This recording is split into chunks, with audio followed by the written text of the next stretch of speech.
بالله من الشيطان الرجيم بسم الله الرحمن الرحيم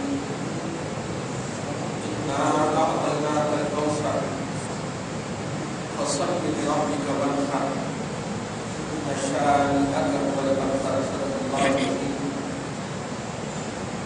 وبلغنا رسوله النبي الأمين النبي الكريم ونحن على ذلك من الشاهدين والشاكرين والذاكرين والعابدين والمطمئنين إن شاء الله تعالى إلى يوم الدين. سبحانك لا علم لنا إلا ما علمتنا إنك أنت العليم الحكيم. صدق الله العظيم. نہایت ادب و احترام کے ساتھ بارگاہ انسان معاذ انسان معاذ میں ادب و سلام و احترام پیش فرمائے. اللہ صلی علی سیدنا و شفیعنا و حبیبنا مولانا معدل الجود والکرم وعلى آلہ الکرام الکریم وآلہ واصحابہ وبارک وسلم. الصلاۃ والسلام علیک یا حبیبی یا سیدی یا رسول اللہ صلی اللہ تعالی علیہ وسلم. خطبہ مسلمہ کے بعد اس عظیم الشان سورہ پاک کی تلاوت کا شرف حاصل کیا. اللہ رب العزت تلاوت کو قبول فرمائے. تلاوت کردہ آیات مبارکہ کے سب خیر کی تمام لوگوں کے گناہوں کو معاف فرمائے. ہم سب کے اعمال و عقائد ایمان کی حفاظت اور اصلاح فرمائے. ہم سب کو حق بولنے حق کی ترغیب کرنے اور اس پر عمل کرنے کی توفیق نصیب فرمائے. آمین آمین آمین. بجاہ سید المرسلین علیہ التحیۃ والتسلیم. لبیک اللہم لبیک لبیک لا شریک لک لبیک ان الحمد والنعمة لك والملك لا شريك لك. الله أكبر الله أكبر لا إله إلا الله والله أكبر الله أكبر ولله الحمد. خدائے وحدہ لا شریک آج کی عظیم الشان سعادتوں سے ہم سب کو مالا مال فرما رہا ہے. قربانی خدائے وحدہ لا شریک کی بارگاہ میں 10 11 12 یا 3 دن کی جو لمحے حدیث پاک کے شریعت مطہرہ کے آئینے میں اولاد آدم کا آدمی کا آج کل برسوں کا خون بہانے یعنی قربانی کرنے کا جو عمل ہے اللہ پاک کی بارگاہ میں زمین پر گرنے سے پہلے قبول ہوا.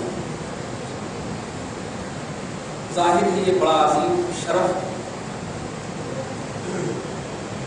چنانچہ حدیث کے جملے ہیں ان الدم لا يقع من الله بمكان قبل ان يقع في الارض او كما قال. خون زمین پر گرنے سے پہلے اللہ کی بارگاہ میں مقبول ہوا. یہ زمین پر گرنے سے پہلے قبول ہو جاتا. گرنے میں سمجھتا ہوں سکڑ کر ہوا نہیں لگتا ہوں، لیکن اللہ کی بارگاہ میں خون گرنے سے پہلے وہ جانور قبول ہوا. کیا فلسفہ ہے آخر اس قربانی کا فلسفہ کیا ہے؟ روایتوں کو ایک حوالے سے جب ہم غور کریں، یہ قربانی در حقیقت محبت کی قربانی ہے، چاہت کی قربانی ہے، خواہش کی قربانی ہے. اسی لیے بے عیب جانور کو اگر ذبح کر کے اس کا گوشت کھانا چاہیں تو کھا سکتے، لیکن بے عیب جانور کو اگر قربانی کرنا چاہیں تو آپ نہیں کر سکتے. کان کٹا جانور ہو، تم کٹا جانور ہو، دانت ٹوٹا جانور ہو، یعنی عیب دار جانور ہو، عام دنوں میں اسے ذبح کرتے ہیں گوشت کھا سکتے، حلال ہو. لیکن قربانی کیوں نہیں حلال ہے؟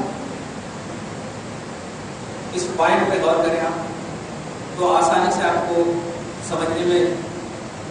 ابھی جو عید کی تقریب بھی آپ نے سنا یہی کہ قربانی در حقیقت گوشت کے لیے نہیں تھا، یہ تقویٰ اور پرہیزگاری حاصل کرنے کے لیے ہو. ورنہ کیا فرق آپ کریں گے، کیا ڈیوائڈیشن کریں گے، کیا تفریق کریں گے؟ آپ بے عیب جانور ذبح کر کے آپ کھا سکتے ہیں لیکن قربانی نہیں کر سکتے. کیوں نہیں قربانی ہو سکتی؟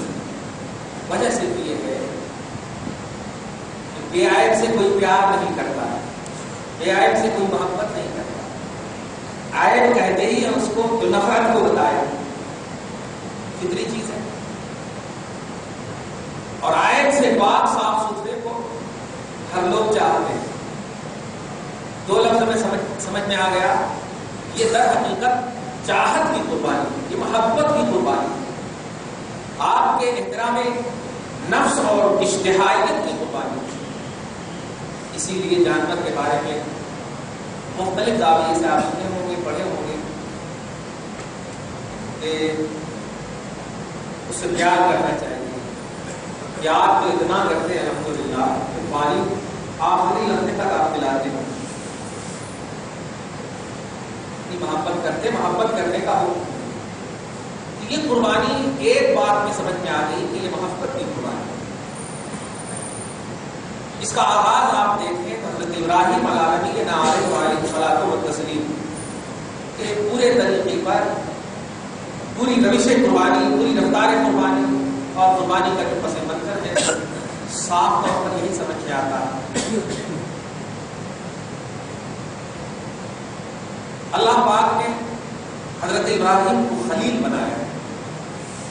خلیل کہتے ہیں اس ذات کو جو ذات کے جس کی خلیل ہو، اس کے اور اس خلیل کے درمیان کوئی تیسرے محبت کی دنیا میں نہ آ سکے. عام زبان میں سمجھ جائیے، جس کا خلیل ہوتا، جو خلیل ہوتا، ان دونوں کے بیچ میں کون بھی نہیں آنا محبت کے معاملے میں. اس کو بولتے خلت. محبت سے اعلیٰ پائے کی خلت کی، خا لام لمبی تا خلت. حضرت ابراہیم علیہ السلام کو تسلیم عمر بہت زیادہ ہو گئی، لیکن اللہ پاک پر کوئی بعید نہیں ہے، اس پر کوئی گرا نہیں ہے، وہ ہر چیز پر قادر ہے. جب ہم کچھ نہیں تھے تو سب کچھ کر دیا، سب کچھ کرنے کے بعد کچھ نہیں کیوں کر سکتا؟ بالکل کر سکتا. اس لیے عمر تو یقیناً بہت ہو گئی. حضرت ابراہیم علیہ السلام خواہش فرمائے اللہ پاک سے کہ میرا کوئی وارث ہو جائے. نبی ہے، خواہش کا احترام دیکھیے. اللہ پاک اس طرح فرماتا دے دیا حضرت اسماعیل.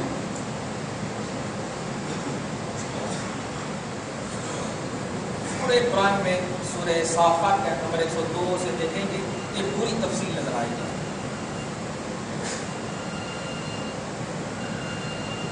جب حضرت اسماعیل پیدا ہوئے تو وہی خلیل جو اللہ کے تھے،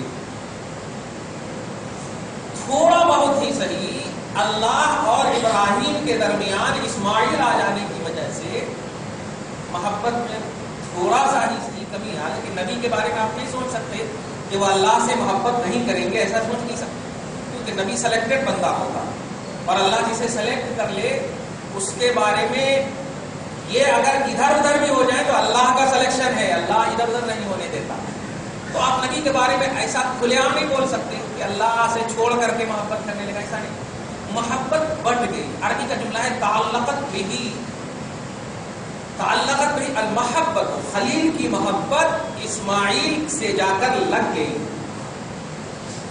زمانے کے بعد اب آپ بھی دنیا میں بھی دیکھتے ہیں نا، کسی کی شادی کو 12 سال ہو جائے اور بار بار ادھر ادھر جا جا کے تھک جائیں، پھر پیدا ہو تو کیا ماشاءاللہ کیا کیا کرتے ہیں وہ تو آپ دیکھیں. زمانے کے بعد جب یہ مزدے جاں فضا خوشخبری ملی تھی اسماعیل کی شکل میں، تو اللہ پاک کی محبت میں تھوڑی بہت کمی آ گئی. تھوڑی بہت کمی بھی نہیں بول سکتے، بلکہ یوں کہیے کہ محبت اسماعیل کی آ گئی تھی، بس یہ کہہ سکتے. کیونکہ کمی کہیں گے تو پھر افیکٹ پڑ سکتا. اسماعیل کی بھی محبت آ گئی تھی. اور خلیل کہتے ہیں اس کو کہ جس کا خلیل ہو اس کے درمیان کسی کی محبت نہ آئے، کسی کی محبت نہ آئے. تو اللہ پاک نے جب دیکھا کہ میرا خلیل میرے درمیان اور اپنے درمیان کسی تیسرے کو محبت میں لا رہا ہے تو اللہ پاک نے خواب دکھوایا. یہ ہے خواب کا بھی پس منظر. ابراہیم علیہ السلام کو خواب دکھوایا اور خواب میں اپنے بیٹے کو ذبح کرنے کا حکم دیا. نبی کا خواب حق ہوتا ہے, وحی الہی ہوا کرتی ہے. عام امتی کا خواب گڑبڑ ہو سکتا ہے, غلط ہو سکتا ہے اگر برا خواب ہو, یا کوئی بھی خواب ہے. عام امتی کے خواب کو گڑبڑ کہہ سکتے ہیں, لیکن نبی کا خواب جو ہوتا ہے وہ وحی الہی ہوا کرتا ہے. خصوصیت کے ساتھ افضل الانبیاء محمد رسول اللہ فرماتے ہیں تنام عینایا ولا ینام قلبی, میری آنکھیں سوتی ہے میرا دل بیدار رہتا. مطلب دل بیدار رہنے کا مطلب یہ ہے کہ چونکہ وحی جو ہے آنکھ پر نہیں دل پر نازل ہوتی ہے, اس لیے دل ہمیشہ بیدار رہتا. تو آنکھ صرف سوتی ہے رسول اللہ, دل بیدار رہتا. تو نبی کا خواب جو ہوا کرتا ہے وہ حق ہوا کرتا ہے, وحی الہی ہوا کرتا ہے. چنانچہ اس خواب کے پس منظر میں پورا ڈیٹیل اور تفصیل بتا چکا ہوں. اسماعیل کی آداب فرزندی کے حوالے سے میں ایک ذبح کر دوں. اب حضرت ابراہیم علیہ نبی, اگر آپ یہ کہتے کہ کم ہو گئی اور ان کی محبت بڑھ گئی تو پھر یہ خواب میں کہتے ہیں ایسا کیسے, اللہ تعالیٰ ایسا نہیں کہہ سکتا. بیٹے کو ذبح کرنے بولتا ہے نہیں تو اس طرح سے بولتے جیسے ہم لوگوں کو اگر آ جائے ایسا, ارے ایسا کیسے ہو سکتا, کتنے دن کے بعد دیا اللہ, پھر ذبح کرنے بولتا نہیں وہ شیطانی وسوسے. لیکن نہیں, نبی کا ہر خواب حق ہوتا ہے. انہوں نے اس کو اشارہ غیب, اشارہ الہیت سمجھا اور پھر حضرت اسماعیل علیہ السلام کو ذبح کرنے کے لیے نکل گئے. پورا مسئلہ آپ کو معلوم ہے, اس کے بعد کا جو بھی ہے نہیں معلوم ہے تو آپ اوپر دیکھ لیں. حضرت اسماعیل کو ذبح کرنے کے لیے ذبح بھی شروع بھی کر دی. اللہ پاک نے دیکھا سبحان چون چرا تک نہیں, یعنی یہ بھی کہہ سکتے تھے اللہ اتنے دن کے بعد دیا, تیرے اس میں کمی کس چیز کی, ہزاروں اسماعیل کو پیدا کر سکتا ہے مگر ذبح کرنے مت بول. اگر بول دیتے تو خدا کی قسم اللہ تعالیٰ ضرور سنتا, کیونکہ نبی ہے سنتا. لیکن نہیں, اللہ کا جو سلیکٹڈ بندہ ہوتا ہے, چاہے وہ نبی کی شکل میں ہو, رسول کی شکل میں ہو یا ولی کی شکل میں ہو, یہ نبی اور رسول ولی کہلاتے ہی اس لیے ہیں کہ اللہ کی بولی پر عمل کرے, بس اپنی منطق کو نہ لگائے. اسی لیے ان کا سلیکشن ہوتا ہے, انتخاب ہوتا ہے. یہ سن کر کے انسنی نہیں کرتے, ہاں ہم پانی آپ کا مسئلہ حل کر دیں گے. یہ 5 سال کے سلیکٹڈ نہیں ہوتے, یہ ہمیشہ کے ہوتے ہیں. الحمدللہ دھیان دیجیے گا. اور جو اللہ کہہ دیتا ہے وہی یہ کرتے ہیں, اپنی طرف سے اس میں کچھ نہیں لگاتے. حضرت اسماعیل نے جب چھری چلانا شروع کیا, اتنی تیز چھری تھی, بتا چکا ہوں میں کہ پتھر 2 ٹکڑے ہو گئے تھے, اتنی تیز چھری تھی. مگر یہ پتلے چرم نہیں کٹ پا رہے, کیونکہ وہاں محبت کی قربانی تھی, وہاں حقیقت کی قربانی نہیں.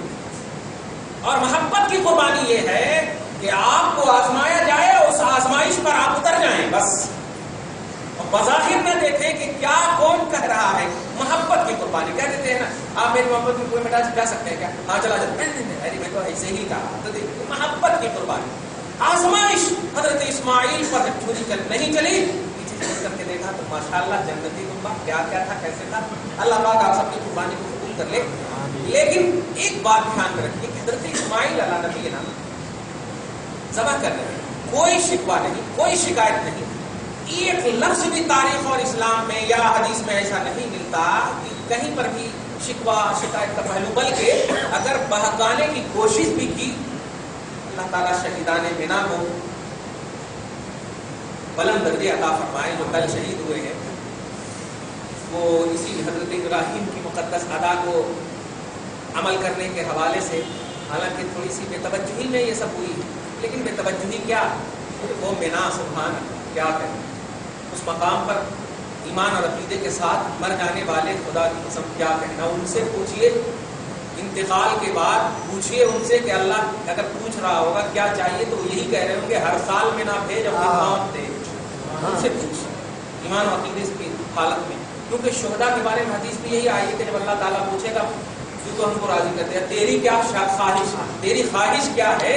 اسی کی طرف اشارہ کیا ہے شاعر مسلم نے کہ خودی کو کر بلند اتنا کہ ہر تقدیر سے پہلے خدا بندے سے خود پوچھے بتا تیری رضا کیا ہے, تیری رضا تیری خوشنودی کیا ہے. تو اللہ تعالیٰ جب پوچھے گا ان شہیدوں سے تیری خواہش کیا ہے تو وہ شہید کہیں گے اچھا دنیا میں تو مرنے کو مردہ کہا تھا, لیکن اے اللہ مگر اس موت کو میں بار مجھے زندہ کر پھر مار، پھر زندہ کر پھر مار، بس اسی میں میری بس یہی نعمت مجھے بھی دے دے، یہی نعمت مجھے دے دے، پھر مار پھر زندہ کر۔ اللہ پاک ہم سب کو بھی عظیم موت عطا فرمائے، اچھی موت عطا فرمائے، چاہے کہیں بھی موت عطا فرمائے، ایمان کی حالت میں موت عطا فرمائے، مغفرت فرمائے، بخشش فرمائے۔ خیر، محبت کی قربانی حضرت ابراہیم علیہ الصلوۃ والتسلیم، جب یہ بالکل پیچھے آیا، آواز آئی وہ چھوڑ دے جب چھوڑ دینے کی آواز آئی تو یا ابراہیم قد صدقت الرؤیا، اے ابراہیم تو نے جو میں نے خواب ڈالا تھا وہ خواب تو نے سچ کر دکھایا۔ قد صدقت الرؤیا انا کذالک نجزی المحسنین، بے شک ہم احسان کرنے والوں کو ہم ایسے ہی صلہ دیتے ہیں۔ ایسے صلہ کیا کہتے تو ہے بیٹے کو قربان کر دے، اور وہ قربان کرنے جب چلا جاتا ہے تو اس قربانی کا کفارہ، بدلہ، فدیہ کیا دیتے ہیں؟ جنتی میلہ دے دیتے ہیں۔ سبحان اللہ، جنتی میلہ دیتے، ایسے ہی دیتے ہیں۔ کہنا یہ ہے کہ اس تفسیر میں بڑے لطیف سا پہلو ہے، سب سے بڑا پہلو یہ ہے کہ آپ جو بھی قربانی کر رہے ہیں نا، اس قربانی کا یہ تصور آپ سمجھیے کہ یہ قربانی قبول ہو اللہ کی بارگاہ میں، اور اس جنتی میٹھے کے برابر کل میدان محشر میں آ جائے۔ ابھی ایک حدیث پاک آپ نے سنا نا کہ حسنوا ضحایاکم، اپنی قربانی کے جانور کو خوبصورت بنا کر کے پیش کرو، اچھا پیش کرو۔ کیوں؟ فإنها علی الصراط مطایاکم، اس لیے کہ کل پرصراط میں وہی جانور تیری سواری بنے گا، تیری سواری بنے گا۔ بہت اچھے سے اچھا جانور دینا چاہیے۔ درود شریف پڑھی، اللہم صلی علی محمد وعلی آل محمد۔ قد صدقت الرؤیا، تو نے خواب سچ کر دکھایا۔ اچھا، انا کذالک نجزی المحسنین، ہم احسان کرنے والوں کو ایسے ہی بدلہ دیتے ہیں۔ اب سن، ان ھذا لہو البلاء المبین، اے ابراہیم یہ کھلی آزمائش میری جانب سے تیرے لیے تھی، یہ کھلی آزمائش تھی کہ کہیں تو، توجہ دی، کہیں تو مجھے چھوڑ کر کے تو محبت نہیں کر رہا ہے۔ اگر ایسا ہے تو میں نے آزمایا، حالانکہ اللہ تعالیٰ سب جانتا ہے، لیکن یہ امت کو، خلق کو، مخلوق کو بتانا مقصود ہے۔ وہ سب جانتا ہے، پاسٹ پریزنٹ فیوچر اندر وہ بھی جانتا ہے، لیکن آپ کو بتانا چاہ رہا ہے کہ آپ اللہ ہی وحدہ لا شریک کو اپنی زندگی کا ٹارگٹ سمجھو، اور اسی کے خاطر کسی سے محبت کرو، اور اسی کی خاطر کسی سے دشمنی کرو۔ البغض للہ والحب فی اللہ، محبت بھی اللہ کے واسطے ہو، بغض بھی اللہ کے واسطے ہو۔ یہ حدیث پاک بھی ہے، توجہ دیجیے گا۔ تو ابراہیم کو کہا گیا ان ھذا لہو البلاء المبین، یہ کھلی آزمائش، اور اس کے بعد فرماتا اللہ وفدیناہ بذبح عظیم، اور ہم نے اس کے فدیہ میں ذبح عظیم لا کر کے رکھ دیا ہے۔ دیکھ پیچھے، چنانچہ حضرت پیچھے جب دیکھا تو جنتی میلہ تھا، آپ نے ان کے بدلے میں ذبح کیا۔ اور آگے جو اللہ فرماتا ہے، یہ جملے پہ غور کرنا، وفدیناہ بذبح عظیم وترکنا علیہ فی الآخرین، اور ہم اس سنت ابراہیم کو آنے والی نسلوں میں چھوڑیں گے، آنے والی نسلوں میں۔ چنانچہ صحابہ کرام نے نبی اعظم صلی اللہ علیہ وسلم سے پوچھا ما هذه الاضاحی یا رسول اللہ، یہ قربانیاں کیا ہے یا رسول اللہ، قربانیاں کیا ہے یا رسول اللہ؟ توجہ دیجیے گا، نبی ارشاد فرماتے ہیں ہے سنت ابیکم ابراہیم، یہ تیرے باپ ابراہیم کی سنت ہے۔ سبحان، یہ تیرے باپ ابراہیم کی سنت ہے۔ ایک لفظ اس حدیث پاک سے تو اتنا سمجھ میں آیا کہ سنت کا لفظ جو ہے صرف محمد الرسول اللہ کے طریقے کو نہیں، اوپر والے بھی اچھے اگر کریں تو اس کے طریقے کو بھی بولتے ہیں، اور نیچے والے بھی اچھا کریں تو اس کے طریقے کو بھی بولتے ہیں۔ سنت بمانا یہاں طریقہ، یہ تیرے باپ ابراہیم کا طریقہ ہے، تیرے باپ ابراہیم۔ تو اس میں جو ایک خاص طور سے جو ارشاد ہوا تھا صحابہ کرام کے عرض میں، نبی نے جو ارشاد فرمایا ہمارے لیے کیا ہے یا رسول اللہ، تو آپ نے فرمایا تھا لِكُلِّ شَعْرَةٍ حَسَنَةٌ، قربانی کے جانور کے ایک ایک بال کے بدلے میں نیکیاں ملیں گی۔ ایک ایک بال کے بدلے میں، کھال کے بدلے میں، سینگ کے بدلے میں، یہ سب ایک ایک بال کے بدلے میں نیکیاں ملیں گی۔ رسول اعظم صلی اللہ علیہ وسلم کے صحابہ بہت خوش ہو گئے۔ یہ سب بتانے کا جو آج خصوصی طور پر جو مقصد ہے وہ بڑا اہم مقصد ہے۔ درود شریف پڑھے اللہم صلی علی محمد وعلی آل محمد۔ کچھ لوگوں کے قربانی ہو گئے ہوں گے الحمدللہ، خدا سے دعا ہے قبول ہو جائے۔ ابھی بھی یہی کہوں گا کہ اگر گھر میں بھی بیوی نے، بہن نے، کچھ کسی نے بھی جا کر کے کہا ارے کہاں تم حصہ لیے جی، اتنے گوشت جائے نا، فوراً ان کو ڈانٹنا، فوراً محبت سے ڈانٹنا، نہیں ماں گوشت کے واسطے نہیں، دعا کرو کہ قبول ہو جائے، سب سے پہلے دعا کرو کہ قبول ہو جائے۔ اگر کسی نے بھی ایسا کہا تو اثر پڑ جاتا قربانی پر. بار بار کہہ رہا ہوں کیونکہ 3 دن تک آپ کو ہم کو اس میں رہنا ہے، اس لیے یہ سارے پس منظر بولنے کا صرف مقصد یہی ہے کہ آپ گوشت کے لیے نہیں، یہ قربانی محبت کی قربانی، یہ قربانی خواہش کی قربانی ہے، گوشت وغیرہ کی قربانی ہی نہیں ہے یہ. اسی لیے تو ابھی کہا میں نے کہ عیب دار جانور